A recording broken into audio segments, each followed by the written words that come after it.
बिस्मिल्लाहिर्रहमानिर्रहीम। Class number 4 के अंदर हमने बुक की प्रिपरेशन के बारे में जो है वो पढ़ना है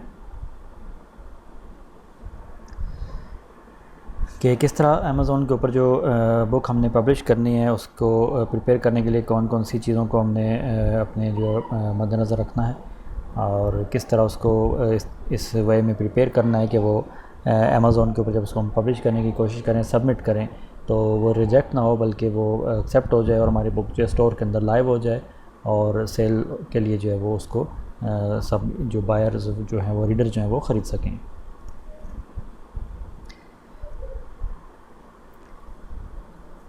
जी, सबसे पहले जो कुछ हमें चाहिए होगा बुक को प्रिपेयर करने के लिए, जो ज़रूरी पॉइंट्स हैं वो हमारे जो है वो जहन में होने चाहिए।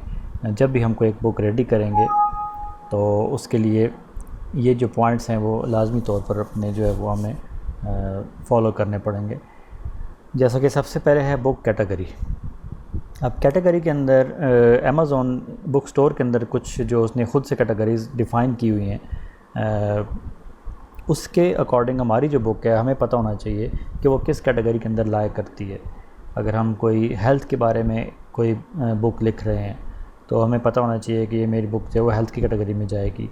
और अगर हेल्थ के अलावा अगर हम एक मेडिकल से रिलेटेड कोई बुक लिख रहे हैं तो हमें पता होना चाहिए कि ये मेडिकल से रिलेटेड कैटेगरी में जाएगी। या अगर हम कोई टेक्नोलॉजी के बारे में कुछ चीज़ लिख रहे हैं तो हमें पता होना चाहिए कि किस टेक्नोलॉजी में या किस कैटेगरी के अंदर ये लाया करनी चाहिए बुक।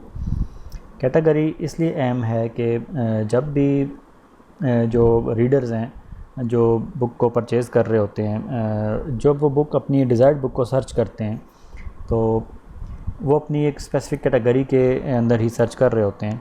वैसे तो ओवरऑल सर्चिंग भी होती है, लेकिन जो अमेज़ॉन का एल्गोरिदम है बैकएंड पे जो चल रहा होता है कीवर्ड्स के थ्रू, वो भी कैटेगरी को बहुत ज़्यादा जो है वो कंसीडर करने के बाद जो है वो सर्च को जनरेट करता है।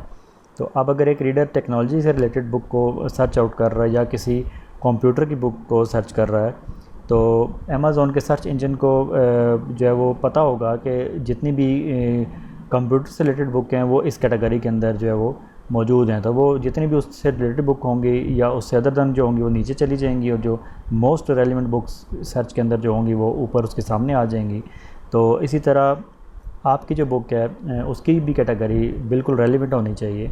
अपनी रेलिवेंट कैटेगरी के अंदर जब आप जो बुक जो रखेंगे तो जब रीडर इसको सर्च आउट करेंगे तो आपकी बुक भी उनको सर्च में मिलेगी और जब सर्च के अंदर बुक मिलेगी तो फिर उसको परचेज़ करने के लिए भी लोग जो है वो उसको परचेज़ कर सकेंगे।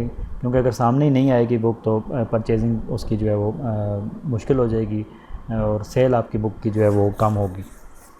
इसलिए category is the most important part of the publishing. अब पब्लिशिंग के लिए एक कैटेगरी के साथ एक चीज़ मैं और आपको क्लियर कर दूं कि कैटेगरी के साथ एक सब कैटेगरी का भी ऑप्शन जो है वो अमेज़ॉन आपको देता है।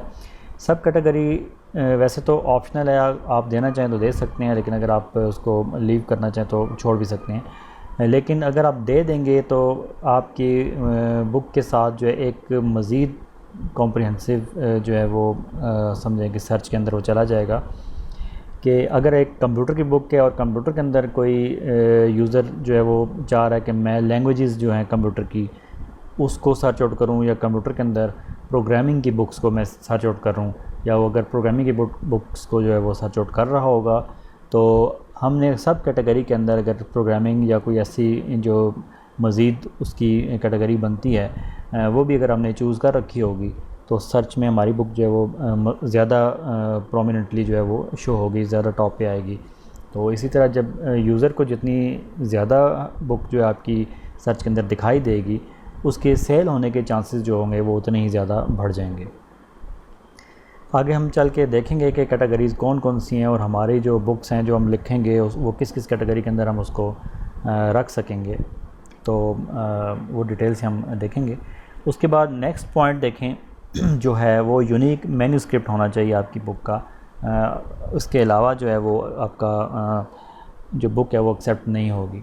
यूनिक मैन्यूस्क्रिप्ट का मतलब ये है जो बुक के अंदर आपने राइटअप किया हुआ है वो सारा के सारा आपका मैन्यूस्क्रिप्ट है। तो यूनिक का मतलब ये है कि किसी और ने वो वर्ड्स आपके ना लिखे हुए हों।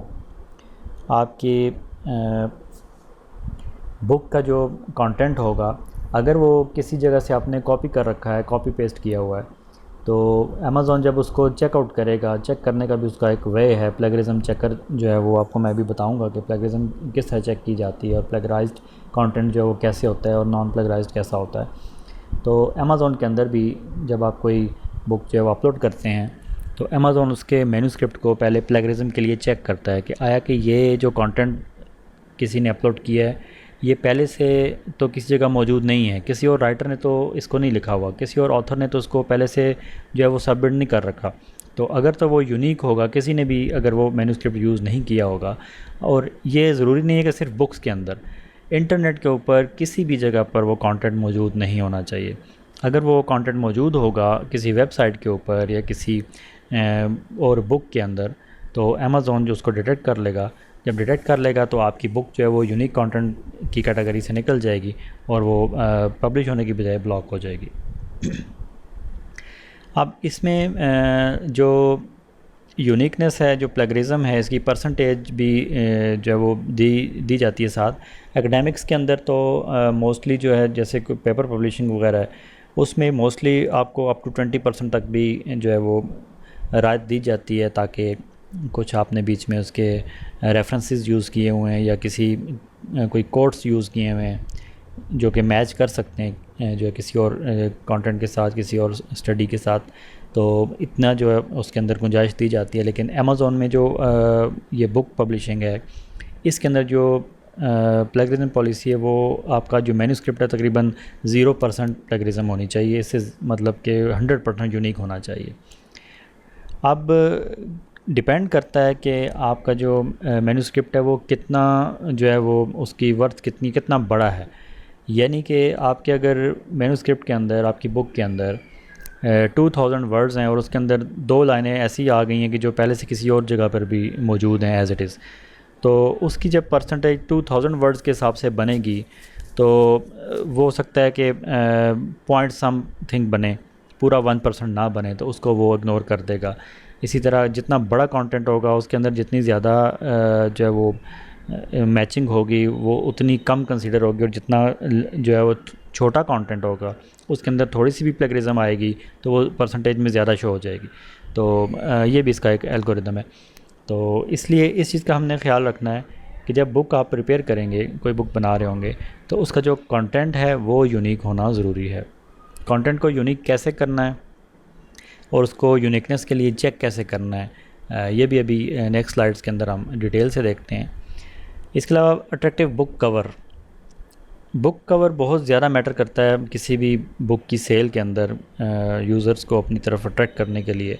जो रीडर्स हैं वो जब भी बुक को सर्च आउट करते हैं, तो अगर उनकी सर्च के अंदर 5-10 बुक्स जो हैं वो शो हो रही हैं, तो उनका जो पहला सिलेक्शन एट्रीब्यूट होगा, वो उनका जो फोकस होगा वो होगा कवर को देखकर, कि जितना अट्रैक्टिव कवर है या उनके मतलब का कोई कवर है या उसके ऊपर जो है टाइटल इस तरह का लिखा हुआ है या उस कवर के ऊपर कोई पिक्चर ऐसी बनी हुई है जो कि उनके मतलब की है और वही उनकी जो डिज़ायर्स को पूरा कर रही है अकॉर्डिंग टू देयर रिक्वायरमेंट है, तो वो उतना ही ज़्यादा उसको जो है वो जल्दी पिकअप करेंगे। और जब किसी बुक को पिकअप करेगा कोई रीडर, तो अगर उसके जो है वो समझ में वो आई, तो उसको उतनी जल्दी उसको परचेज़ भी करेगा, और जब परचेज़ करेगा तो आपका रेवेन्यू बढ़ेगा, आपकी अर्निंग बढ़ेगी, और यही आपका जो है वो मकसद है बुक पब्लिशिंग का यहाँ पे। तो कवर को डिज़ाइन करने के लिए डिफरेंट वेज़ हैं, वो वेज़ भी हम जो है वो डिटेल से देखेंगे कि किस किस तरीके से आप एक बुक का जो है अच्छा कवर डिज़ाइन कर सकते हैं, और ख़ुद से करें सब कुछ। जो जितने भी इसके प्रोसेस है पूरा का पूरा ख़ुद आपको आना चाहिए, हर चीज़ आपके अपने हाथ में होनी चाहिए, ताकि किसी और से बनवा कर उसके ऊपर भी जो आपके चार्जेस हैं वो बचत भी आपकी हो सके। तो जितनी सेविंग आपकी होंगी उतनी ही आपका अर्निंग जो है वो बढ़ती रहेगी, बजाय इसके कि आप एक कवर के लिए भी अलग से पेमेंट करेंगे किसी को, और बुक आपकी सेल हो, लेट हो, कम हो, ना हो, तो कवर के ऊपर आप ख़र्च जो है कर रहे हैं। उसके अलावा आप अपना जो है मैन्यूस्क्रिप्ट यूनिक करवाने के लिए किसी को राइटअप दिया हुआ है, आपने उसको पे कर रहे हैं। तो आपने वी रखा हुआ है, बुक अपलोडिंग के लिए पे कर रहे हैं, तो जितने भी आप मतलब एक्सपेंस अपने बढ़ाते जाएंगे वो तो बढ़ते जाएंगे। आपने इसको रिड्यूस करने के लिए ज़रूरी है आपको कि ये सारे का सारा प्रोसेस आपको ख़ुद ही आता हो। बाद में अगर आपका काम बढ़ जाता है तो फिर ठीक है, आप जो मर्ज़ी जिसके भी हैंड ओवर करते जाएं, लेकिन स्टार्ट के अंदर आपको ये ख़ुद ही करना बेटर है, ताकि सब कुछ जो है ना आपके अपने हाथ में भी और अंडरस्टैंडिंग में भी इसी तरह आएगा जब आप ख़ुद से करेंगे। जी, उसके बाद ब्रीफ डिस्क्रिप्शन आपकी बुक की होनी चाहिए। आपको चाहिए होगी कि आपका जो बुक के अंदर जो लिखा हुआ है, जिस बारे में बुक है, उसकी एक डिस्क्रिप्शन आपको चाहिए होगी। इस तरह की डिस्क्रिप्शन के जब भी कोई जो बायर है वो उसको लेने से पहले जब पढ़े तो उसको वो इतनी ब्रीफ हो कि वो बुक के बारे में फ़ैसला कर सके कि आया कि ये वही बुक है जो मैं लेना चाह रहा हूँ या वो नहीं है। तो इसलिए जो भी आपकी बुक होगी, बुक जो आप बनाएंगे, उसके लिए एक जो है शॉर्ट सी डिस्क्रिप्शन होती है, 1000 वर्ड की हो जाए, 500 वर्ड की हो जाए, तो काफ़ी इसने आपको दिया होता है ऑप्शन कि 3000 से भी प्लस वर्ड्स यूज़ कर सकते हैं इसके अंदर आप। लेकिन जितनी कम वर्ड्स के अंदर आप उसकी डिस्क्रिप्शन को जो है वो ऑब्जॉर्व करने की कोशिश करेंगे, उतना ही यूज़र भी जल्दी उसको पढ़ लेगा और उसको उतनी जल्दी जो है वो पिक करने में जो है वो आसानी होगी। तो इसलिए डिस्क्रिप्शन को लिखना अपने ऐसे है, वह आपका ये होना चाहिए कि बुक के बारे में आपका जो बायर है वो जब इंफॉर्मेशन लेने के लिए इसको पढ़े तो आपकी डिस्क्रिप्शन जो है वो इतना नॉलेज उसको दे दे कि वो उसको डिसाइड कर सके कि हाँ यही बुक मैंने लेनी है, या इस बुक के अंदर क्या क्या है। अगर उसने वो बुक नहीं भी टू द पॉइंट लेनी, या उससे मिलता जुलता कंटेंट उसको चाहिए था और आपकी डिस्क्रिप्शन ने उसको इतना मुतासिर कर दिया कि वो डिस्क्रिप्शन पढ़ के आपकी बुक उसने ले ली, तो ये डिस्क्रिप्शन का जो है वो रोल होगा।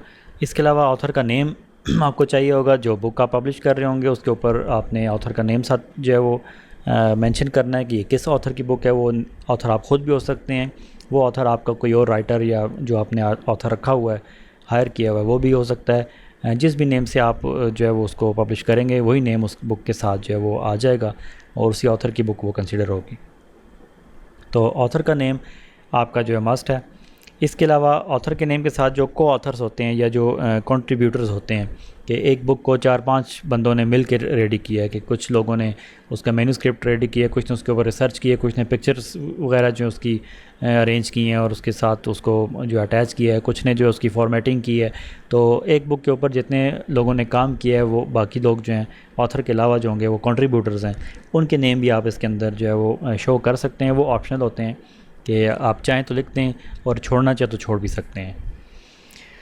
उसके अलावा कीवर्ड्स आपको मालूम होने चाहिए अपनी की बुक के लिए। कुछ अप टू 5 to 7 कीवर्ड्स होते हैं जो कि जब आप बुक अपलोड करेंगे, सबमिट करेंगे, तो उसके साथ ये कीवर्ड्स आप जो है वो सबमिट कर देंगे। इन कीवर्ड से होता क्या है कि जब भी कोई रीडर बुक्स को सर्च कर रहे होते हैं तो वो ज़ाहिर है कुछ ना कुछ राइट अप करके सर्च कर रहे होते हैं। जैसे मुझे जो है वो प्लांट्स से रिलेटेड बुक्स चाहिए तो मैं गार्डनिंग या कुछ इस तरह का कीवर्ड लिखूँगा कि मैं गार्डनिंग करना चाहता हूँ, तो मैं कहता हूँ गार्डनिंग बुक्स या books related to gardening, how to जो है वो ग्रो प्लांट है, जो कोई भी आपने किसी प्लांट के बारे में जो है वो सर्च आउट करना है तो आप इस तरह का कीवर्ड लिखेंगे। तो ये तो गूगल करेंगे, गूगल पर भी ये कीवर्ड जो हैं वो काम आते हैं। इसी तरह अमेज़ोन से उठा के वो आपको गूगल की सर्च में भी देगा, और अमेज़ोन के अंदर जब आप बुक सेक्शन में आके जब आप सर्च आउट करते हैं बुक्स को, किसी भी बुक को, उसमें भी इसका जो सर्च इंजन है इंतहाई इंटेलिजेंट सर्च इंजन है। आपके कीवर्ड्स टू द पॉइंट होने चाहिए, आपके रेलिवेंट होने चाहिए अपनी बुक के साथ, और अपना जो कंटेंट है उसके साथ रेलिवेंट होने चाहिए। रेलिवेंसी इसलिए ज़रूरी है कि अगर आपने कोई ऐसा कीवर्ड डाल भी दिया कि फ़र्ज़ करें आपने बुक तो लिखी है कंप्यूटर के बारे में, लेकिन उसके अंदर कीवर्ड आपने हेल्थ से रिलेटेड कुछ डाल दिया है, और जो लोग हेल्थ की बुक को सर्च कर रहे हैं आपकी बुक वहाँ पे भी जाके शो हो गई, और उसने लेट सपोज़ कि वो परचेज़ भी कर ली, तो यहाँ तक ही आपकी अचीवमेंट नहीं है। अब वो उस सेल के तो पैसे आपको मिल जाएंगे, लेकिन जिस वक्त वो रीडर जो होगा उसको रीड आउट करने के बाद देखेगा कि यार मैंने तो कंप्यूटर से रिलेटेड जो है बुक जो है वो सर्च आउट की थी, या मैंने तो हेल्थ से रिलेटेड सर्च आउट की थी और ये तो कंप्यूटर की बुक है और इसके अंदर मुझे जो है मिल गई है, तो वो रिज़ल्ट क्या होगा इसका कि वो आपको इसका बैड रिव्यू दे देगा कि ये इररेलेवेंट बुक है, जो कि इस जो मैंने जिस तरह सर्च किया है, जो मैं चाह रहा था वो मुझे नहीं मिला इस बुक के अंदर। तो बेशक बुक बाकी लोगों के लिए बहुत अच्छी हो, लेकिन उस बंदे के लिए, उस रीडर के लिए बुक अच्छी नहीं थी और उसने आप इस पे बैड रिव्यू दे दिया, रेटिंग कम कर दी।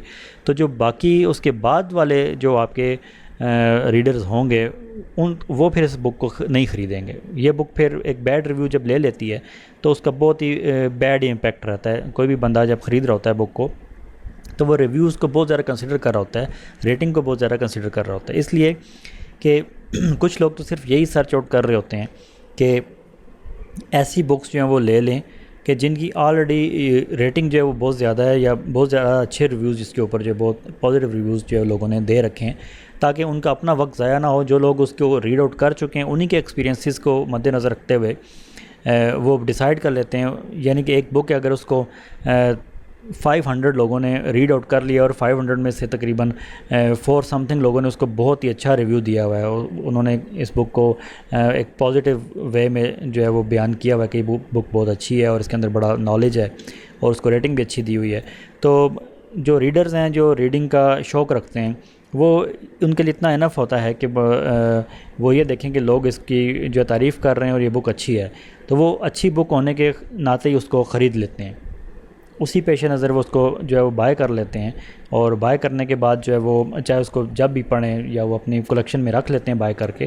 तो रेटिंग का जो है ये रोल होगा, और रेटिंग के लिए ये जो आपको मैंने ये चीज़ें बताई हैं, आपका जो सारा कुछ जो बुक कवर से लेकर डिस्क्रिप्शन से लेकर कीवर्ड्स वगैरह, ये सारी की सारी चीज़ें रेलिवेंट होनी चाहिए और बहुत ज़्यादा जो है वो टू द पॉइंट होनी चाहिए, यूज़र्स के लिए अट्रैक्टिव होनी चाहिए, ताकि उनको आसानी हो। ऐसा ना हो कि सिर्फ आप अपनी बुक सेल करने के लिए कुछ जो है वो डॉचिंग कर रहे हैं या कोई टेक्निक्स कर रहे हैं, लेकिन यूज़र उससे मुतमिन ना हो, तो ऐसा आपको फिर इसका फ़ायदा नहीं होगा बल्कि नुकसान हो सकता है। जी, कुछ पॉइंट्स हैं जो कि आपने अपने माइंड में रखने हैं पब्लिशिंग के दौरान, जब बुक आप प्रिपेयर कर रहे होंगे। तो जैसा कि वेल फॉर्मेटेड होनी चाहिए आपकी बुक, कि ऐसा ना हो कि जब आपकी बुक जो है वो कोई रीडर ले उसके अंदर कंटेंट भी बहुत अच्छा हो, आपने बहुत अच्छा उसको ब्रीफ़ भी किया हुआ है, लेकिन उसको फॉर्मेट अच्छा नहीं किया और हेडिंग्स का भी नहीं पता चल रहा कि ये हेडलाइन है या चैप्टर है या टॉपिक है, या उसका फ़ॉन्ट इतना छोटा है कि पढ़ने वालों को बहुत ज़्यादा प्रॉब्लम हो रही है, या फ़ॉन्ट साइज़ इतना बड़ा कर दिया आपने कि वो बार बार 4 लाइनें पढ़ने के बाद पेजेस जो है वो चेंज करने पड़ रहे हैं रीडर्स को, तो उसको कंफर्ट नहीं हो रही। तो फॉर्मेटेड अगर ठीक से नहीं है बुक, तो उस पर भी बहुत बैड इम्पैक्ट आता है। फॉर्मेटिंग अच्छी होनी चाहिए, वेल फॉर्मेट होनी चाहिए आपकी बुक जो है, ताकि पढ़ने वाला बहुत आसानी के साथ उसको पढ़ सके। इसके बाद आपके बुक के अंदर जो टेबल ऑफ कंटेंट्स हैं वो ज़रूर होने चाहिए, ताकि कोई भी रीडर जो है वो बजाय इसके कि पूरी बुक को जाके पढ़े या बीच में से ढूंढ के पढ़े, उसको टेबल ऑफ कंटेंट्स पहले से ही मिल जाएँ टॉप के ऊपर, ताकि उसको पता चले कि इसके अंदर कितने चैप्टर्स हैं और हर चैप्टर के अंदर क्या क्या है, क्या टॉपिक्स हैं, किस बारे में ये लिखे गए हैं। और अगर उसने कोई सिर्फ उसके अंदर 1-2 चैप्टर्स ही उसके इंटरेस्ट के हैं, तो वो जंप करके फ़ौरन से उसी को पढ़ ले और आसानी के साथ जो है इसको बुक को जो है वो हैंडल कर सके। तो फॉर्मेटिंग बहुत ज़्यादा मैटर करती है पब्लिशिंग के लिए।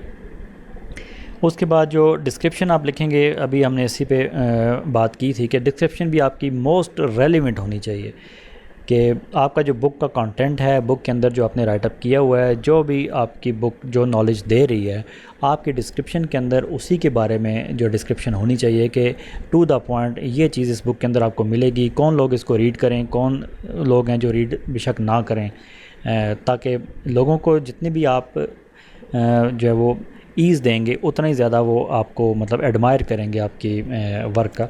जो जेन्युइन रीडर्स होते हैं वो इन चीज़ों को बहुत ज़्यादा कंसिडर करते हैं कि जो राइटर है, जो ऑथर है, या जो जिसने ये बुक जो बनाई है, उसने मतलब कितना इस पे वर्क किया है और कितना उसका इसको बेहतर करने का रोल कितना था। तो वो आपको रेटिंग और रिव्यूज़ जो उसी हिसाब से देते हैं। इसके अलावा कीवर्ड्स की हमने बात ऑलरेडी कर चुके हैं कि कीवर्ड्स आपके जो आप इसके अंदर लिखेंगे वो रेलिवेंट होने चाहिए, इररेलेवेंट कीवर्ड्स का कोई फ़ायदा नहीं होगा, कोई मकसद नहीं होगा, वो आपको नुकसान दे सकते हैं। इससे बेहतर है कि आप कीवर्ड ना डालें उल्टा पुल्टा, आप सिर्फ टू द पॉइंट वही कीवर्ड डालें जिसके से रिलेटेड आपकी जो है बुक है और आपके बुक के जो है कंटेंट्स हैं। जी, अब कुछ कैटेगरीज़ को डीपली देख लेते हैं कि आप जब अपने बुक को प्रिपेयर कर रहे होंगे या प्रिपेयर कर चुके होंगे, अब आपने पब्लिश करनी है। पब्लिश करते टाइम जो है वो जब आपसे पूछेगा कि आपकी बुक किस कैटेगरी में लाया करती है, तो आपको अपनी बुक का आइडिया होना चाहिए कि मेरी बुक मोस्ट रेलिवेंट किस कैटेगरी के साथ है। बाज़ वक़्त ऐसा भी होता है कि एक से ज़्यादा कैटेगरीज़ के अंदर वो रेलिवेंट उसकी बन रही होती है, तो आपने फिर ये डिसाइड करना होता है कि वो किस से ज़्यादा रेलिवेंट है जो बुक है आपकी। अब जिस तरह की फ़िक्शन है, तो अफ़सानवी बुक हैं जो अफ़साना रिलेटेड जो की तरह की जो होती हैं, एक जनरल फ़िक्शन हो सकता है। नावल्स जो आप लिखते हैं वो फ़िक्शन के अंदर आएंगे। स्टोरीज़ आपने कोई लिखी हैं, किसी तरह की भी कोई कहानी है, कोई ऐसे आपने, चाहे वो ट्रू स्टोरी है या कोई किसी पे आपने ख़ुद से बनाई है, तो वो फ़िक्शन के अंदर आएगी। एडवेंचरस मटेरियल जो होगा, कंटेंट जो होगा, जो बुक्स होंगी वो फ़िक्शन में आएंगी। फैंटेसी या घोस्ट है या हॉरर है, मिस्ट्री रिलेटेड जो बुक्स हैं, रोमांस है, इस तरह की सारी बुक फ़िक्शन के अंदर जो है वो की कैटेगरी के अंदर वो आएंगी। फिर इसी के जो अपोजिट होंगी वो नॉन फिक्शन में आ जाएंगी। जैसे हिस्ट्री की बुक है, एंटीक्स, कोई एंटीक है या एंटीक्स के बारे में किसी ने लिखा हुआ है और वो नॉन फिक्शन होगा। डिज़ाइनिंग है, ड्राफ्टिंग है, प्रेजेंटेशन है, कुछ किसी चीज़ के बारे में आप बता रहे हैं, कुछ फ़र्ज़ करें मैं हाउस डिज़ाइनिंग का बताता हूँ किसी को कि जी आप हाउस इस तरह डिज़ाइन करें, हाउस के अंदर ये होना चाहिए, वो होना चाहिए, तो ये फ़िक्शन नहीं होगा, ये नॉन फिक्शन होगा। इसी तरह हेल्थ से रिलेटेड जो बुक्स हैं, कुकिंग की जो बुक्स हैं, मैं कोई टिप्स देता हूँ हेल्थ की, वो फ़िक्शन नहीं होगा, नॉन फिक्शन के अंदर आएगा। कुकिंग है, रेसिपीज़ हैं, या कुकिंग के अंदर मैं कहता हूँ कि टॉप 10 जो फूड्स हैं वो कौन सी हैं, वो मैं आप इस बुक में जी बता रहा हूँ, तो वो नॉन फिक्शन होगा। रिलीजियस बुक्स जो होती हैं, किसी भी तरह का जो रिलीजन के बारे में जो कोई नॉलेज है उसकी जो बुक है वो नॉन फिक्शन में आएगी। इसी तरह जुवेनाइल फ़िक्शन है, ये भी फ़िक्शन ही की एक टाइप है, लेकिन स्पेसिफ़िकली जो यंगर ग्रुप, एज ग्रुप हैं, जो यंग लोग हैं, यंगस्टर्स के लिए जो लिखी जाती हैं, उसको फिर इस कैटेगरी के अंदर आप रख सकते हैं। ये कैटेगरी उनके लिए है। फ़िक्शन में भी इसको रखा जा सकता है, लेकिन मोस्ट रेलिवेंट जो होगी फिर वो अगर यंग्स के लिए है तो वो फिर इस कैटेगरी के अंदर आ जाएगी। जैसे एक्टिविटी बुक्स हैं कि कोई एक्टिविटी परफॉर्म करने से रिलेटेड कोई आपने लिखा हुआ है, एनिमल्स के बारे में आप लिख रहे हैं, अवेयरनेस दे रहे हैं, तो यंगस्टर्स जो होंगे वो नई जो नॉलेज है एनिमल्स का वो अगर लेना चाह रहे होंगे। इस तरह बिज़नेस एंड कैरियर्स है, कैरियर जो है वो यंग लोग ही देख रहे होते हैं अपना कि कौन सा कैरियर मैं बनाऊं, अपना बिज़नेस क्या करूं, कौन से बिज़नेस ठीक होते हैं, कौन से प्रॉफिटेबल हैं, कौन से बिज़नेस को स्टार्ट करने के लिए क्या हमें बेसिस चाहिए, क्या वेज चाहिए। तो ये यंग जो एज है उसकी ये कैटेगरी होती है, वो इसको सर्च आउट कर ज़्यादा कर रहे होते हैं। वैसे तो कोई भी कर सकता है, लेकिन मोस्टली जो है वो यंग एज ग्रुप्स जो होते हैं वो इस तरह के कंटेंट को वो उन्हीं के लिए ये कंटेंट होता है, वो ज़्यादा इसको रीड आउट करते हैं। इस तरह ड्रीमिंग से रिलेटेड कुछ है, क्लॉथिंग एंड ड्रेसेस हैं, कुकिंग फूड, जो जैसे कि कोई ग्रोइंग वुमेन्स जो वर्किंग वुमेन है, हाउस वाइफ्स हैं, या कोई ऐसी जो लोग हैं जो अभी इनिशियल स्टेज पे हैं, जो कि कुकिंग के बारे में, होटलिंग के बारे में कुछ जानना चाह रहे होते हैं, या उनके लिए इस कैटेगरी में आप जो है रख सकते हैं। टेक्नोलॉजी है, हेल्थ एंड लिविंग स्टाइल्स हैं, मिथ्स हैं आपके, नेचर क्या है, नेचर के बारे में कुछ आपने लिखा, प्लेसेस हैं डिफरेंट, आपने वर्ल्ड की प्लेसेस के बारे में किसी भी तरह का कुछ कंटेंट लिखा हुआ है, वो इस कैटेगरी में आ सकता है। पीपल पर्सनैलिटीज़ वगैरह जो वो आ सकती हैं। कॉमिक्स एंड ग्राफिक्स नावल जो होते हैं, फ़न रिलेटेड या कॉमेडी समझ लें जो रिलेटेड है, वो इस कैटेगरी के अंदर आ जाएंगे। फ़नी कंटेंट जो होगा बेसिकली उसकी ये कैटेगरी है। जो भी फ़नी मटेरियल आप लिख सकते हैं, अगर कोई राइटअप आपका ऐसा आपकी स्किल है इस तरह की बुक लिखने की कॉमेडी रिलेटेड, तो फिर आप वो इस कैटेगरी में रखेंगे। जी, एजुकेशन एंड रेफरेंस, ज़्यादातर स्टडी बुक्स जो होती हैं आपके जो रिसर्च हुई हुई है किसी चीज़ के ऊपर, उसके कोई रेफरेंसेस भी यूज़ किए हुए आपने। एक बुक जो है वो जैसे नसाबी किताबें हम कह सकते हैं, जो आपके सिलेबस बुक्स होती हैं वो भी इसके अंदर आ सकती हैं। और हैंड बुक स्टैट्स वगैरह वो आ सकते हैं। जिस तरह कि मैंने कोई एक रिपोर्ट लिखी है कि इस्लामाबाद के अंदर इतने लोग जो हैं वो एजुकेटेड हैं और इतने नॉन एजुकेटेड हैं, और इतने एजुकेटेड लोग जो हैं वो फ़लाँ जो है वो फील्ड के अंदर उनकी एजुकेशन है, इतने इंजीनियर्स हैं, इतने डॉक्टर्स हैं। ये एक मैं डेटा दे रहा हूँ, स्टैट्स दे रहा हूँ। तो ये ना कोई स्टोरी होगी, ना कोई नावल है, ना ये कोई कुकिंग की बुक है। तो ये एजुकेशनल एक आपको स्टडी प्रोवाइड कर रही है, तो वो इस कैटेगरी के अंदर फिर आप ऐसी चीज़ों को रख सकते हैं। ये रिपोर्ट्स वगैरह भी आप बना के अपलोड कर सकते हैं, किसी भी कंट्री की, किसी भी टॉपिक के बारे में, किसी भी जो है आपकी जो रिसर्च है उसके बारे में आप ये हैंडबुक बना के लोगों को एक नॉलेज देने के लिए वो बना सकते हैं, और वो इस कैटेगरी के अंदर आएगी। इसी तरह लिटरेरी कलेक्शंस हैं जो लिटरेचर से रिलेटेड होती हैं। किसी भी कंट्री का जो लिटरेचर है, पाकिस्तान है तो उसका लिटरेचर अपना होगा, चाइना है तो उसका लिटरेचर अपना होगा, यूके है तो उसका लिटरेचर अपना होगा। तो किसी भी कंट्री का जो अपने रीजन के अंदर जो एक लिटरेचर होता है उसके बारे में कोई भी बुक है लिटरेचर से रिलेटेड, तो वो इस कैटेगरी के अंदर हम रख देंगे। इसके अलावा नॉन क्लासिफाइबल यानी कि पूरी के पूरे जो कैटेगरीज़ हैं उनमें आपको आपकी बुक लगता है कि किसी में भी फ़िट नहीं आ रही, तो वो फिर इस कैटेगरी में आप रख देंगे, क्योंकि अब ज़ाहिर ना वो हेल्थ से रिलेटेड है, ना वो फिक्शन से रिलेटेड है, ना वो स्टैट्स हैं। तो आप समझते हैं कि ये तो किसी में भी जो है रेलिवेंस नहीं रखती, तो फिर वो नॉन क्लासिफाइबल हो जाएगी। लेकिन ऐसा करना दानिशमंदी नहीं होगी कि आप हर बुक को उठा के नॉन क्लासिफाइबल में डालते जाएं कि खुद ही वो उठाता जाए कि कौन सी है, क्योंकि अगर रेलिवेंसी आप ख़ुद से देंगे तो वो ज़्यादा मैटर करेगी उस बुक को एक रैंक देने में। क्योंकि नॉन क्लासिफाइबल तो वही होती हैं कि जिसके बारे में फ़र्ज़ करें आपने एक हेल्थ के बारे में बुक लिखी है और उस बुक को आपने उठा के नॉन क्लासिफाइबल में डाल दिया, तो हेल्थ वाले जो लोग सर्च आउट कर रहे हैं, फिर आपकी बुक हेल्थ वाले में भी हो सकता है कि शो ना हो रही हो, तो एक पॉइंट आप लूज़ कर देंगे। तो इसलिए जितनी रेलिवेंसी उस बुक के साथ आप सबमिट कर सकते हैं वो आप कर दें, और अगर एट द एंड आपको लगता है कि ये क्लासिफाइबल नहीं है तो फिर आप इसको इस कैटेगरी के अंदर डाल दें, नॉन क्लासिफाइबल के अंदर। जी, ये कैटेगरीज़ हैं जो कि आपको अपनी बुक के बारे में पता होना चाहिए कि आपकी बुक जो है वो किस कैटेगरी की बुक है और कहाँ पे उसको जो है सबमिट करना है। सबमिट करते टाइम आपने कौन सी कैटेगरी में उसको जो है वो बताना है। जी, उसके बाद हमने बात की थी यूनिक मैन्युस्क्रिप्ट की, तो उसको थोड़ा सा डीप हम देख लेते हैं, क्योंकि आपने बुक खुद से बनानी है और या बनवानी है, तो उसको चेक करने से ये होगा कि आपको पता चल जाएगा कि आपकी बुक इस काबिल है कि वो अपलोड की जाए, सबमिट की जाए या नहीं है। बेहतर यही होता है कि आप पब्लिशिंग से पहले उसको एक बार ख़ुद से चेक कर लें प्लेगरिज्म के लिए कि आया कि ये मेरा कंटेंट जो है वो यूनिक हो चुका है, अब ये जो सबमिशन के लिए रेडी है या नहीं है। अगर आप जो है वो तुक्के पे जो है इसी तरह उसको अपलोड करने की कोशिश करेंगे तो वो कभी हो जाएगा, कभी वो ब्लॉक करेगा। तो जब ज़्यादा बुक्स आपकी ब्लॉक्स होने लग जाएंगी, ब्लॉक होंगी, तो फिर वो आपकी आईडी को सस्पिशियस समझेगा और वो ब्लॉक भी कर सकता है आपकी आईडी को। तो जब एक बार आईडी ब्लॉक हो जाती है तो उसमें सिर्फ आईडी ब्लॉक होने का नुकसान नहीं होता आपको, बल्कि साथ साथ ये भी होता है कि आपकी जो बुक्स हैं वो रिमूव कर दी जाती हैं, आपकी जितनी भी बुक्स हैं। क्योंकि अगर एक बुक की वजह से आपकी बाकी अगर 100 बुक्स हैं वो पब्लिश हो चुकी थी तो वो भी सारी अमेज़ॉन रिमूव कर देगा।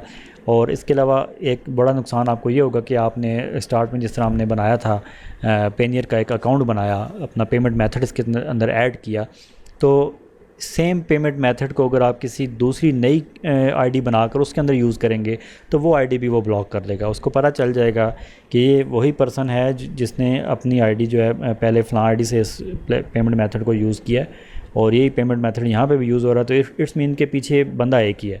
तो इसलिए वो दोनों आईडीज़ को ब्लॉक कर देगा और जिस आईडी के अंदर आप वो पेमेंट मेथड डालेंगे उसको वो नहीं लेगा।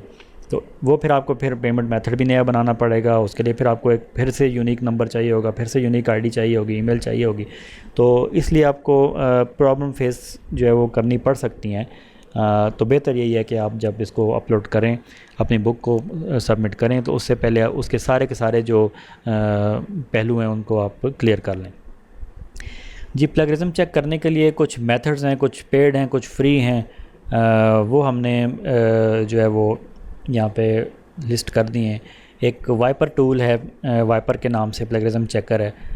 ये सॉफ्टवेयर है, ऑफलाइन भी इसको, ऑफलाइन तो नहीं, ये तो करता तो ऑनलाइन है, लेकिन इंस्टॉल आप इसको ऑफलाइन करके रख सकते हैं अपने पास।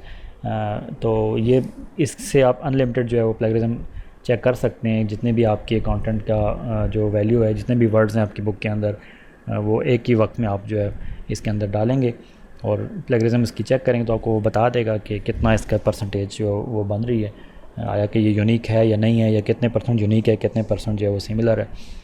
तो इसके अलावा जो वाइपर के अलावा कुछ फ्री मेथड्स हैं। अभी शुरू में मैं आपको यही प्रेफर करूँगा कि आप फ्री वाले मेथड्स जो हैं वो यूज़ करें और उन्हीं से आपकी अपनी जो बुक्स हैं उनको चेक कर लिया करें, ताकि जब तक आप इस पोजीशन में नहीं पहुंचते कि आपके पास कोई एक ह्यूज वर्क जो है वो इकट्ठा नहीं हो जाता, जब तक और आपकी अर्निंग इतनी नहीं हो जाती, तब तक आप अभी पेड टूल्स की तरफ ना जाएं।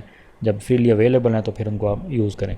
इनमें ये है कि कुछ लिमिटेड वर्ड्स के लिए वो आपको अलाउ करते हैं, और अगर लिमिटेड वर्ड्स हैं तो इसका यही मतलब है कि अगर आपकी बुक जो है वो बड़ी है, उसके अंदर वर्ड्स ज़्यादा हैं, तो फिर आप उनको 2-3 स्टेप्स के अंदर कर सकते हैं। कि जैसे कि ये 2 साइट्स हैं जो कि अच्छी आउटपुट देने वाली साइट्स हैं, टेस्टेड हैं। एक duplicchecker.com है, दूसरा स्मॉल एसईओ टूल्स हैं। तो दोनों का भी हम प्रैक्टिकली चेक भी करते हैं, आपको मैं दिखा भी देता हूँ उसके कंटेंट जो है चेक करके। तो इनके अंदर वर्ड की लिमिट है 1000, कि एक सर्च के अंदर आप 1000 वर्ड्स जो हैं वो रख सकते हैं, इससे ज़्यादा नहीं रख सकते। तो अगर आपकी बुक के अंदर 1000 वर्ड हैं तो फिर तो वन टाइम ही चेक हो जाएगी, और अगर आपकी बुक के अंदर 3000 वर्ड हैं तो ज़ाहिर आपको 1000 करके 3 स्टेप्स के अंदर अपने कंटेंट को आप चेक कर लेंगे और आपको पता चल जाएगा कि ये कंटेंट मेरा यूनिक है या नहीं। ये डुप्ली चेकर की वेबसाइट को जो है मैं आपको चेक करवा देता हूँ। स्क्रीन टाइम पे चलते हैं।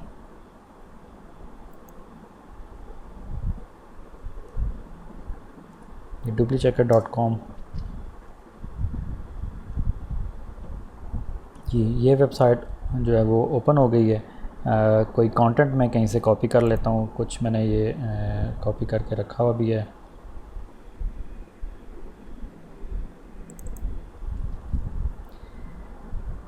ये कोई कुछ इन्फॉर्मेशन है एनिमल्स के बारे में जो मैंने इंटरनेट से कॉपी करके तो यहाँ पे पेस्ट कर रखी है।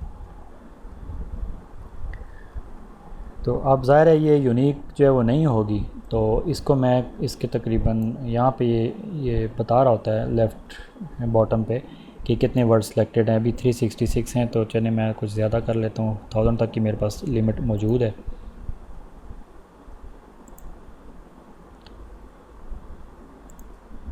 जी 870 वर्ड्स मैंने सेलेक्ट कर लिए और इनको मैं कर लेता हूँ कॉपी। और डुप्ली चेकर में हम जाके चेक करते हैं। इसका सिंपल मेथड है, ये ऊपर एक बॉक्स दिया हुआ है, इसने यहाँ पे इस कंटेंट को आपने पेस्ट कर देना है। पिक्चर्स वगैरह इसमें पेस्ट नहीं होंगी, सिर्फ और सिर्फ टेक्स्ट ही आएगा, ऑटोमेटिकली टेक्स्ट ये ले लेता है।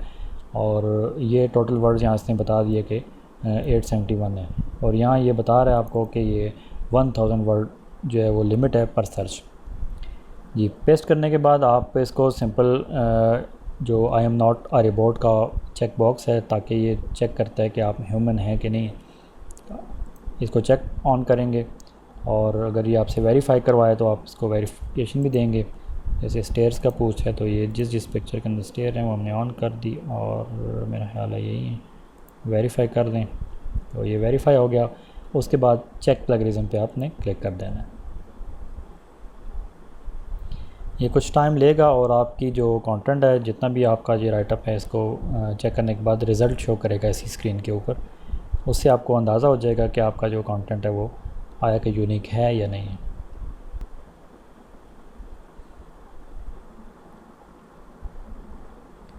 अकॉर्डिंग टू इंटरनेट स्पीड जो है ये चेक करेगा। अगर स्पीड आपकी कुछ अच्छी है तो कम टाइम ले लेगा, कुछ अगर लो है तो थोड़ा सा टाइम ज़्यादा ले लेगा। और साथ साथ ये जो परसेंटेज शो कर रहा है 64 72%, ये 100 हो जाएगा तो फिर इसका मतलब है ये इसने कंप्लीट कर लिया।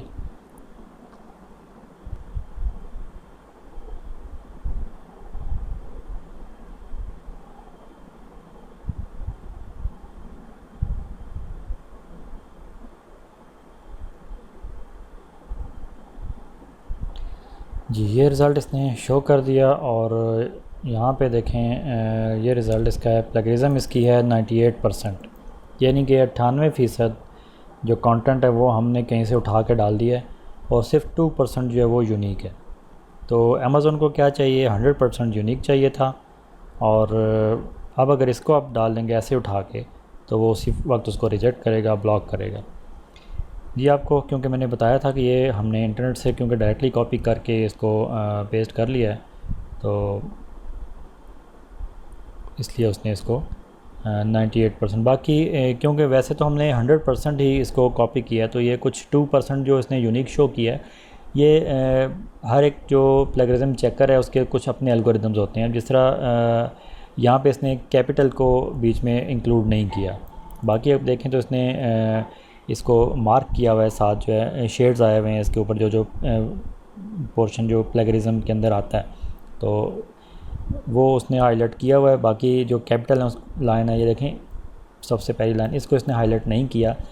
इसने प्लेगरिज्म के अंदर इसको शामिल नहीं किया। उसने समझा कि ये शायद कोई टाइटल है या शायद कोई ऐसी चीज़ है कि जिसको कंटेंट में शामिल नहीं करना। तो ये भी कुछ वेबसाइट्स के अंदर ये ऑप्शन देता है। जब हमने इसको चेकआउट किया था स्टार्ट के अंदर, तो वहाँ पे ये ऑप्शंस होते हैं कि आपने कैपिटल को भी बीच में इंक्लूड करना है या नहीं करना, या कोट्स जो होते हैं। जैसे कि किसी एक पर्सन ने कुछ कोट किया या अपना कोई उसकी सेइंग है, किसी का कॉल है, एक बात मैंने की है, तो ज़ाहिर है जब मेरी बात को कोई कोट करेगा तो जो मेरे अल्फाज होंगे उसी में ही उसको कोट करेगा, जी फ़लाँ बंदा इस तरह कहता था। तो अपनी बुक के अंदर जब आपने कोई ऐसी चीज़ लिखनी होगी तो ज़ाहिर है वो तो एज इट इज़ लिखेंगे, तो उसको डबल कोटेशन के अंदर लिख दिया जाता है। तो अक्सर फिर उसको ये इग्नोर कर देते हैं कोटेशन समझ के, तो ये भी उसमें से स्किप हो सकता है। बाकी ये है कि जो आप देखें सिंगल वर्ड लिखा हुआ है, ये जैसे अफ्रीका लिखा हुआ है, सिंगल वर्ड को जो है वो प्लेगरिज्म के अंदर नहीं लाया जाता। प्लेगरिज्म का जो मेथड है वो आपको मैं अभी उसको भी बता देता हूँ कि वो कैसे उसको चेक कर रहा होता है। तो एक वर्ड, दो वर्ड जो है उसको वो जो अकेले लिखे हुए होते हैं वो प्लेगरिज्म के अंदर इस तरह एक्सक्लूड हो जाते हैं। तो इस वजह से इसने 2% जो है यूनिक भी शो किया है साथ, लेकिन 98% जो है वो प्लेगराइज्ड ही है, जो कि कहीं ना कहीं से कॉपी पेस्ट हुआ हुआ मटेरियल शो करता है।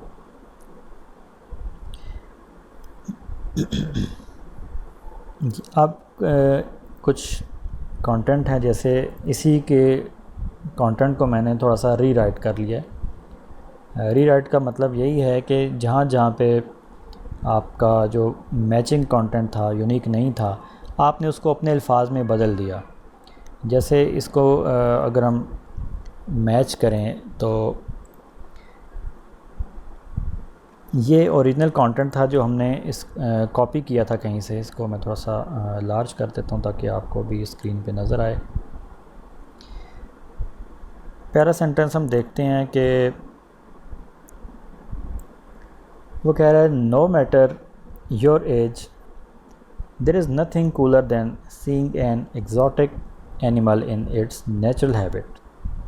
अब इसी लाइन को अगर ऐसे ही उठा के लिख दूंगा फिर तो वो उसको प्लेगराइज कर देगा, यूनिक नहीं रहेगा। अब इसी को अगर आपने, इसको भी थोड़ा सा लार्ज कर देते हैं जी। अब वहाँ था नो मैटर योर एज, यहाँ पे रिगार्डलेस ऑफ योर एज, तो ये थोड़ा सा इसका जो वर्डिंग है वो बदल गई। ओरिजिनल के अंदर था there is nothing cooler than seeing an exotic animal, तो यहाँ है there is nothing cooler than seeing an extraordinary creature. Animal को क्रिएचर कह दिया एक दफ़ा। तो एनीवे ये भी आपको देख के लिखना होता है कि आपका जो ना रेलिवेंसी रहे कंटेंट के साथ, आपका जो थीम है वो वही रहना चाहिए, सिर्फ वर्ड्स बदलने चाहिए। ये सिर्फ आपको चेक करवाने के लिए यहाँ पे ये इसको मैं लेके आया हूँ रीराइट वाले कंटेंट को।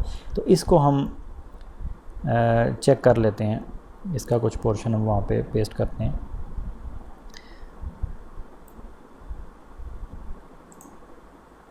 फोर 48 वर्ड्स हैं, इसी को ले लेते हैं। चाहे तो इसी वेबसाइट में कर लें, चाहे तो दूसरी वेबसाइट जो है स्मॉल SEO टूल, वो भी साथ साथ चेक हो जाएगी, उसको भी उसमें देख लेते हैं। प्लेगरिज्म चेकर जी, बिल्कुल उसी तरह यहाँ पे भी इसने जो है वो आपको एक टेक्स्ट बॉक्स दिया हुआ है, इसके अंदर आप अपना कंटेंट जो है वो पेस्ट करेंगे और इसमें भी जो वर्ड की लिमिट है वो 1000 है, तो इसको हम पेस्ट कर लेते हैं जी। तो इसके अलावा पेस्ट करने के अलावा आपको देखें यहाँ इसने एक ऑप्शन दिया हुआ है upload a document, TEX, TXT, doc, DOCX, और ये जो जितने भी फॉर्मेट्स हैं इन सब को भी आप अपलोड कर सकते हैं डायरेक्टली। अगर आपके पास फ़ाइल है, जैसे वर्ड की फ़ाइल है, तो उस फाइल को भी आप अपलोड करके उसकी प्लेगरिज्म चेक कर सकते हैं, बजाय इसके कि आप उसके अंदर से कॉपी पेस्ट करें। लेकिन क्योंकि इसमें वर्ड्स की लिमिट है, तो लिमिट की वजह से हमें फ़ाइल के अंदर से वो टेक्स्ट को बारी बारी कॉपी करके पेस्ट करना पड़ेगा। इसके अलावा आप ड्रॉप बॉक्स के थ्रू या गूगल ड्राइव के थ्रू ये आइकन्स जो दिए हुए हैं उनके थ्रू भी आप इसको किसी फ़ाइल को यहाँ पे जो है वो अपलोड करके चेक कर सकते हैं। तो सेम जैसे हमने डुप्लीचेकर वेबसाइट पे चेक किया, उसी तरह यहाँ पे भी आपने जो है वो पेस्ट किया और इस रिपोर्ट को ऑन किया, I am not a robot check box on कर दिया और उसी तरह यहाँ पे चेक प्लेगरिज्म पे क्लिक कर दिया।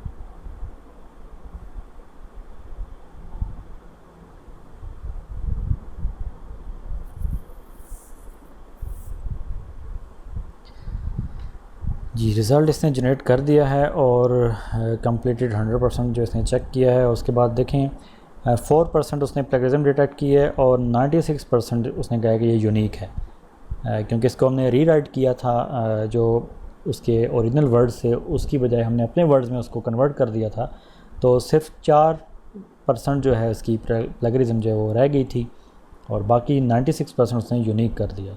तो इसी तरह आप रीराइट करके जो प्लेगरिज्म है वो ख़त्म कर सकते हैं और यहाँ आप इसको इजीली इन वेबसाइट्स के ऊपर चेक कर सकते हैं कि आपका कंटेंट प्लेगराइज्ड है या यूनिक है। तो यूनिक कंटेंट को फाइनल करने के बाद आप अपनी बुक को जो है वो अपलोड करें, सबमिट करें, ताकि वो ब्लॉक होने से बच जाए। जी, अब आपको ये बता दूं कि प्लेगरिज्म का जो रूल है वो चेकआउट कैसे करता है। कोई भी जो सर्च इंजन है प्लेगरिज्म का जो डिटेक्टर है वो कैसे चेक करता है, जो एक इंटरनेशनल स्टैंडर्ड है उसका, कि आपके पर 3 वर्ड्स, मैंने ये सिलेक्ट कर दिया कि किसी भी कंटेंट को वो क्या करेगा, उसके पहले 3 लफ्ज़ उठाएगा, 3 वर्ड्स को उठाएगा और वो चेक करेगा कि क्या ये 3 वर्ड का कम्बिनेशन पूरे इंटरनेट या किसी बुक के अंदर मौजूद है या नहीं है। अगर तो मौजूद होगा तो ये आपकी परसेंटेज में, प्लेगरिज्म की परसेंटेज में चला जाएगा कि ये तो प्लेगराइज्ड है, और अगर ये नहीं मिलेगा तो ये यूनिक में चला जाएगा।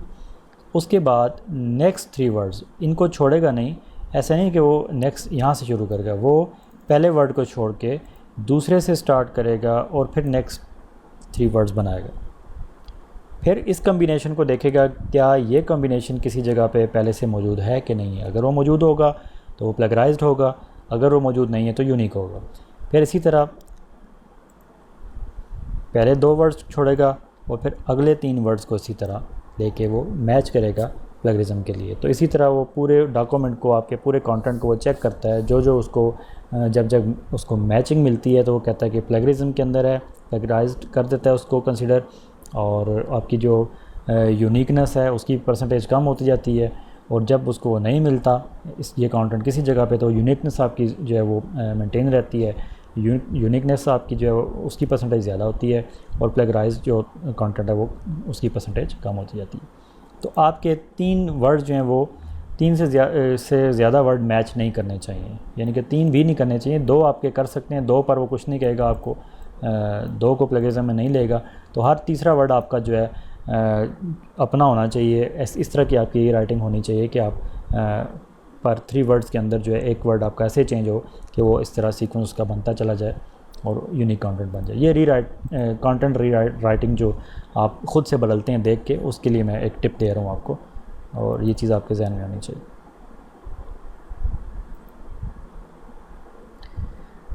जी, उसके अलावा कुछ वेबसाइट्स हैं जो कि 10,000 वर्ड की लिमिट भी आपको ऑफ़र करती हैं, लेकिन ये ज़्यादा रिलाय इसलिए नहीं होती।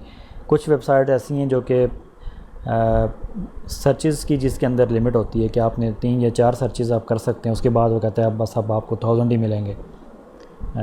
और कुछ हैं जो कि कभी आपको शो तो कर देती हैं कि 10,000 वर्ड आप दें, लेकिन कुछ वर्क सेटिस्फाई नहीं कर रही होती। तो ऊपर की 2 जो साइट्स आपको मैंने बताई हैं वो बेस्ट हैं। बाकी इसको हम चेक कर लेते हैं कि आया कि अभी भी ये 10,000 वर्ड ऑफ़र कर रही है कि नहीं कर रही। ये कूल SEO टूल्स है वेबसाइट, उसको हम यहाँ पे ब्राउज़ करके देख लेते हैं।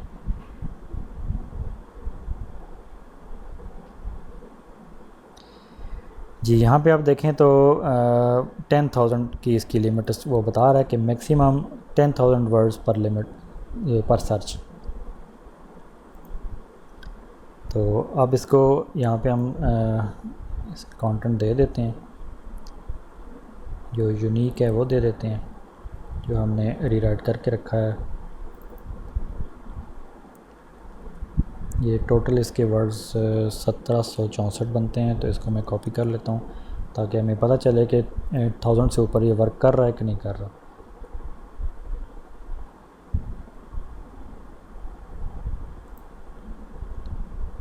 यहाँ पे आपको ये वर्ड जो एक लिखा होता है सिक्योरिटी के लिए वो एंटर करना पड़ेगा कैपिटल स्मॉल के साथ, और चेक फॉर प्लेगरिज्म के ऊपर क्लिक कर दें। ये बाकी सेम वही जो पहले हमने बाकी 2 वेबसाइट्स के ऊपर हमने चेकिंग की थी, उसी तरह बिल्कुल यही प्रोसेस यहाँ पे है। सिर्फ इसने आपको 10,000 वर्ड्स की लिमिट दे दी है कि आपके डॉक्यूमेंट के अंदर आपकी जो बुक है उसके अंदर अप टू 10,000 वर्ड्स भी हैं, तो वो भी आप एक बार में ही इस वेबसाइट पे आके चेक कर सकते हैं।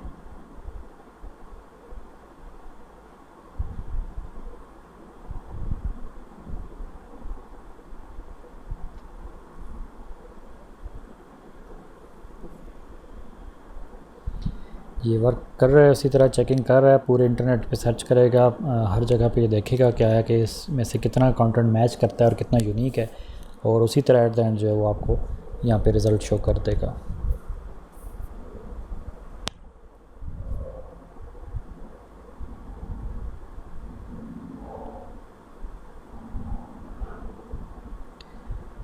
जी, तो इसने आपको जो रिज़ल्ट दिया है वो कहा है कि 0% जो प्लेगरिज्म है, और जो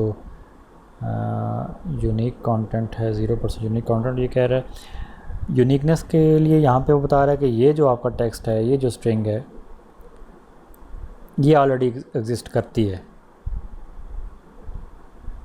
तो तकरीबन सारा ही उसने आपको बताया कि ऑलरेडी एग्जिस्ट कर रहा है। तो हालांकि इसको हमने जैसा कि बाकी साइट्स पे चेक किया है तो 96% हमारा यूनिक आया था। तो इसका आपको इसीलिए मैंने पहले से ये बता दिया कि जो वेबसाइट्स ज़्यादा की लिमिट दे रही होती हैं उनकी वर्किंग में कुछ इश्यूज़ ज़रूर होते हैं। अभी तक जो हमारा एक्सपीरियंस रहा है वो यही है। तो इसलिए आप जो पहली 2 वेबसाइट्स हैं उन पर ही अगर इक्तफ़ा करें तो बेटर है, उससे अच्छा रिज़ल्ट आता है।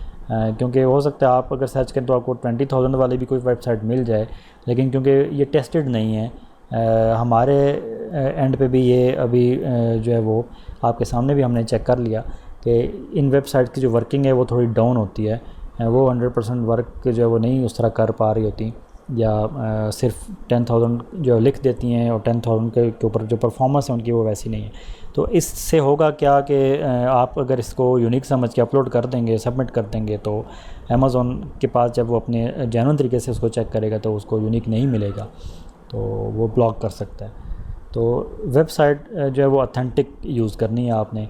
पहले वेबसाइट को चेक कर लें, अपना एक यूनिक कंटेंट भी डाल के देख लें, अपना जो है प्लगराइज्ड कंटेंट भी डाल के देख लें कि वो वेबसाइट रिज़ल्ट कैसा देती है, ठीक दे भी रही है कि नहीं दे रही। तो जब आप वेबसाइट को तसल्ली से चेक कर लें, उसके ऊपर जो है आपने टेस्टिंग जब एक दफ़ा कर ली फिर आप उसको यूज़ करें बाद में। तो पहली 2 वेबसाइट्स जो हैं वो टेस्टेड हैं, ये हम इसको टेस्ट कर चुके हैं, ये आपको रिज़ल्ट ठीक देती हैं, इनको आप यूज़ कर सकते हैं। अगर आपका कंटेंट बड़ा है तो आप उसको पार्ट्स में कर लें।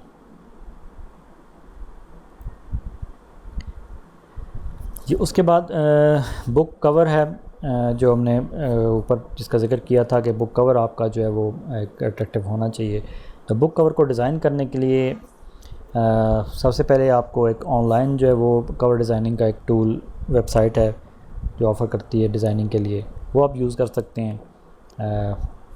पोस्टर माई वॉल के नाम से है। पहले इसको हम चेक कर लेते हैं।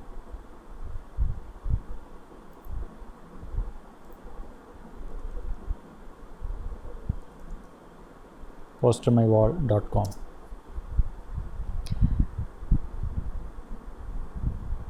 जी, get a design, create a design पे चले जाएं।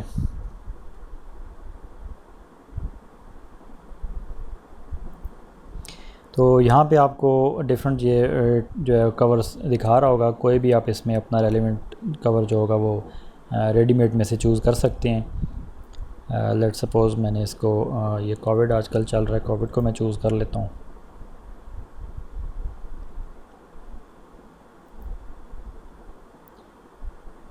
जी, ये टेम्पलेट है। आप नीचे वो कह रहा है कस्टमाइज़ टेम्पलेट, इसको मैं कस्टमाइज़ करना चाहूँगा तो मैं इस पर क्लिक करके कस्टमाइजेशन में ये ले जाएगा। इसी तरह कोई भी कवर आप जब चूज़ करेंगे जो आपके बुक के अकॉर्डिंग जो आपको लग रहा होगा, तो यहाँ पे वैसे एनवायरनमेंट के अंदर वो आपको ऐसे ओपन कर देगा। ये रेडीमेड कवर्स हैं जिनके अंदर आप कुछ चेंजेस कर सकते हैं। जैसे अब इसका टाइटल था तो कोविड-19 लिखा हुआ है, तो मैं इसको चेंज करना चाह रहा हूँ, अपनी बुक का जो टाइटल है वो देना चाह रहा हूँ। इसके ऊपर आप डबल क्लिक करेंगे तो उसके बाद आपने जो भी इसको यहाँ पे लिखेंगे वो ले लेगा, चाहे स्मॉल लिखें चाहे कैपिटल, वो आपने अब खुद से लिखना है।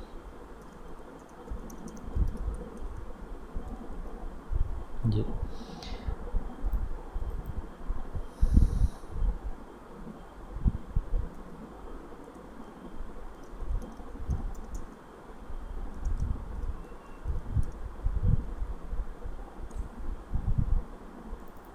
इसको मैं हटा देता हूँ। जो मुझे नहीं चाहिए वो मैं हटा सकता हूँ, जो मुझे चाहिए वो मैं रख सकता हूँ।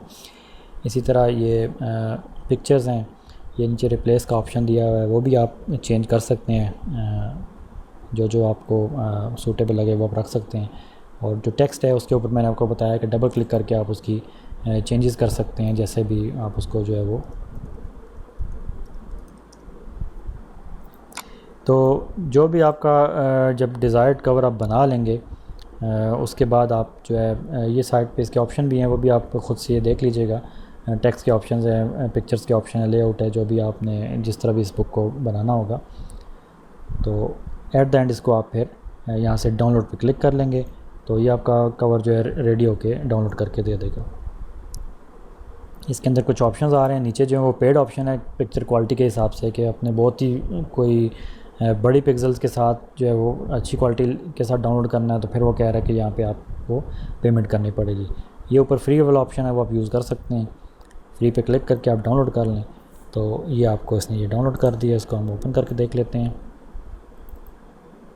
ये कवर आपने इसका आपको इसने रेडी करके दे दिया। तो ठीक है, इसको मज़ीद अगर आप करना चाह रहे हैं तो इसको आप एडोब फ़ोटोशॉप के अंदर ले जाके रिसाइज़ कर लें ताकि इसके जो है लार्जर जो है उस साइज़ के ऊपर पिक्सल जो है वो ऐसे टूटे हुए नज़र ना आए। लेकिन इतना बड़ा करके कोई देखेगा नहीं, क्योंकि बुक के ऊपर जब एक दफ़ा आप लगा देते हैं कवर तो फिर उसी फॉर्म में फ़िक्स हो जाता है। तो ये एक फ्री मेथड है, ऑनलाइन रेडीमेड जो है मेथड है जिससे आप अपनी बुक का कवर जो है वो डिज़ाइन कर सकते हैं। इसके अलावा और भी वेबसाइट्स हैं, आप उसको सर्च आउट करें, गूगल करें, जो कि रेडीमेड फैसिलिटी प्रोवाइड करती हैं कवर्स की, वो आप वहाँ से डिज़ाइन कर सकते हैं। इसके अलावा अगर आपको एक अच्छा आप ग्राफिक डिज़ाइनर हैं, एडोब फ़ोटोशॉप या कोरल ड्रॉ वगैरह यूज़ कर सकते हैं। इसके अलावा MS वर्ड के अंदर भी ये कुछ लिमिटेड से ऑप्शंस यूज़ करके आप एक जो है कवर बना सकते हैं। तो इन सॉफ्टवेयर्स के थ्रू भी आप जो है अपना कवर रेडी कर सकते हैं। इसके अलावा KDP कवर डिज़ाइनर है। जब आप अपनी बुक को पब्लिश कर रहे होते हैं तो पब्लिश करने के दौरान ही आपको वो एक इन्वायरमेंट प्रोवाइड करता है, किंडल के इन्वायरमेंट पब्लिशिंग के दौरान अमेज़ॉन का बिल्ट इन टूल है वो। वहाँ पे भी आप अपना कवर जो है वो कुछ लिमिटेड से कवर्स के अंदर जो है वो आपको ऑप्शंस देता है कि 5-10 कवर बना के देता है आपको, उसके अंदर से आप चूज़ करके वो रख सकते हैं अपनी बुक के लिए।